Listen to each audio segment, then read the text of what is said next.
नाजरीन, आज हम जिस डेवलपमेंट पर बात करने जा रहे हैं वो सिर्फ एक तैयारे की कहानी नहीं बल्कि एक नए इत्तेहाद का ऐलान है। जब JF-17 थंडर ईरान की फिजाओं में परवाज करेगा तो ये सिर्फ स्पीड और फायर पावर का मुजाहरा नहीं होगा बल्कि एक वाज़ेह मैसेज होगा कि ईरान अब अपने दिफा में अकेला नहीं। पाकिस्तान की मिलिट्री टेक्नोलॉजी और ईरान की स्ट्रेटेजिक विजन मिलकर खित्ते में एक नया बैलेंस ऑफ पावर कायम करने जा रहे हैं। ये फाइटर जेट सिर्फ एयर डोमिनेंस के लिए नहीं बल्कि दुश्मन को ये याद दिलाने के लिए है कि अब पुरानी हिकमत अमली कारगर नहीं होगी। आज की वीडियो में हम देखेंगे कि ये फैसला क्यों हिस्टोरिक है, इसके पीछे क्या मोटिव्स हैं और ये पार्टनरशिप किस तरह पूरे खित्ते के फ्यूचर को शेप करने वाली है।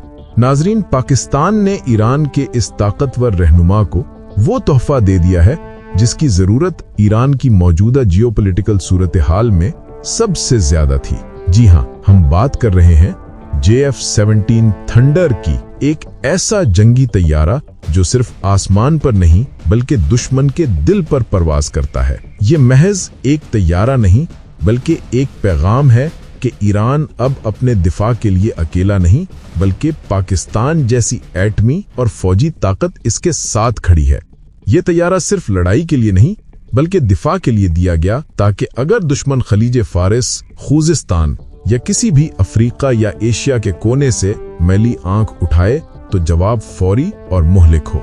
JF-17 की चीखती हुई आवाज सुनाई दे जो ऐलान करे कि ईरान के आसमान अब महफूज हैं और दुश्मन की पुरानी चालें यहाँ काम नहीं आएंगी। नाजरीन, सवाल ये पैदा होता है कि आखिर ईरान को इस तैयारे की जरूरत क्यों पेश आई? क्या ये सिर्फ ताकत का मुजाहरा है या वाकई एक नया अस्करी इत्तेहाद जन्म ले रहा है? बात यह है कि ईरान ने हालिया बरसों में खित्ते में अपनी खुद मुख्तारी कायम रखने के लिए हर महाज पर कदम बढ़ाया है, चाहे वो इराक हो, शाम हो या यमन। ईरान के सदर इब्राहिम रईसी ने हमेशा ये वाज़ेह किया है कि दुश्मन के जारहाना मंसूबे और बैरूनी मुदाखलतों का जवाब सिर्फ ताकत और मंसूबा बंदी से दिया जाएगा, न कि खाली तकरीरों से। ईरान को आज भी खित्ते में मगरबी ताकतों और सहयूनी रजीम की तरफ से धमकियां मिलती हैं और इसीलिए पाकिस्तान ने अपने तजर्बे और तकनीकी महारत के साथ JF-17 थंडर ईरान को फराहम करने का फैसला किया। ये तैयारा आवाज की रफ्तार से भी ज्यादा तेज यानी 1.6 मैक तकरीबन 1900 किलोमीटर फी घंटा की रफ्तार से परवाज करता है और इसकी रेंज 1200 किलोमीटर है। एयर टू एयर रिफ्यूलिंग की सूरत में ये कई घंटों तक फिजाओं में रह सकता है, चाहे दुश्मन खलीज फारिस में हो या ईरानी सरहदों के किनारे। इसके हथियारों में BVR missiles, laser guided bomb, smart weapons और PL-12 मिसाइल शामिल हैं जो 100 किलोमीटर से ज्यादा फासले पर दुश्मन के तैयारों को निशाना बना सकते हैं, जबकि रात क्रूज मिसाइल जमीन पर दुश्मन के बंकर्स, कमांड सेंटर्स और असलहा डिपो को तबाह करने की सलाहियत रखता है। JF-17 थंडर जदीद तरीन इलेक्ट्रॉनिक वॉरफेयर सिस्टम से भी लेस है जो दुश्मन के रेडार और मिसाइल गाइडेंस को नाकाम कर देता है।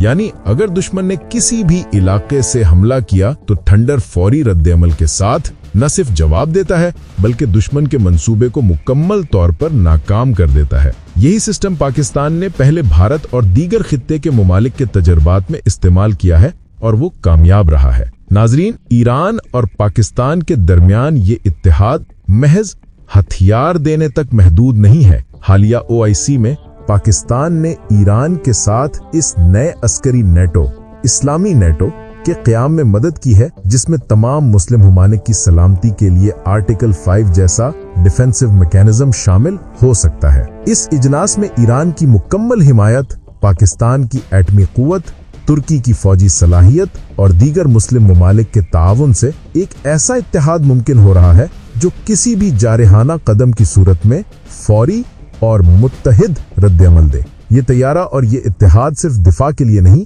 बल्कि खित्ते में एक तवाज़ुन कायम करने के लिए है।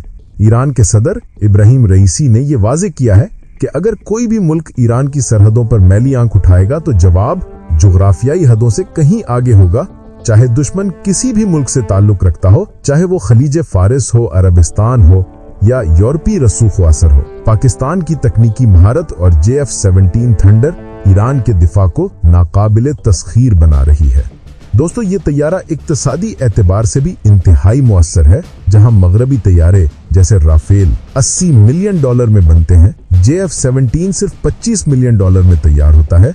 यानी एक राफेल के बराबर 8 JF-17 खरीदे जा सकते हैं और वो मैदान में ज्यादा असर डाल सकते हैं। यही वजह है कि ईरान के दिफाई मंसूबे में JF-17 को मरकजी हैसियत दी गई है, ताकि दुश्मन किसी भी लम्हे फिजा में या जमीन पर कदम रखने से पहले सोचने पर मजबूर हो जाए। अभी जो OIC इजलास हुआ उसमें इस्लामी नेटो के क़याम पर भी गौर किया गया। ईरान और पाकिस्तान के वजीर दिफा ने मुश्तरका तौर पर यह पैगाम दिया कि किसी भी मुस्लिम मुल्क पर हमला तमाम ममालिक के लिए खतरा तस्वुर किया जाएगा, यानी मुत्तहिदा दिफाई हिकमत अमली। ईरान इसमें पाकिस्तान के साथ मुकम्मल तावन कर रहा है और पाकिस्तान ने अपनी मुकम्मल तरबियत, मशवरे और तकनीकी मदद फराहम करने का वादा किया है। ये इत्तेहाद महज अस्करी नहीं बल्कि नजरियाती भी है, ताकि मगरबी और सहयूनी ताकतें किसी भी मुस्लिम मुल्क की खुदमुख्तारी को दबाने की कोशिश न कर सकें। नाजरीन, अगर आप सोचें कि ये महज तैयारे की डिलीवरी है तो ये गलत फहमी है। पाकिस्तान और ईरान एक मजबूत ब्लॉक कायम कर रहे हैं, जिसमें ईरान की फौज, पाकिस्तान की एटमी कुव्वत और दीगर मुस्लिम ममालिक के फौजी तजर्बे शामिल होंगे।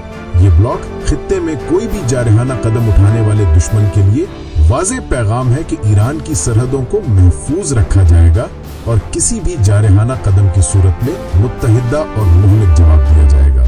आखिर में नाजरीन, JF-17 थंडर और पाकिस्तान का ये अस्करी ताउन ईरान के दिफा की तारीख में एक संग मील है। ये तैयारा महज हथियार नहीं बल्कि एक नजरिया, एक पैगाम और एक ऐलान है कि ईरान और पाकिस्तान के दरमियान न सिर्फ दोस्ती है बल्कि एक नया दिफाई इत्तेहाद जन्म ले रहा है, जो आने वाले बरसों में खित्ते और दुनिया की सियासत के नक्शे को बदल सकता है।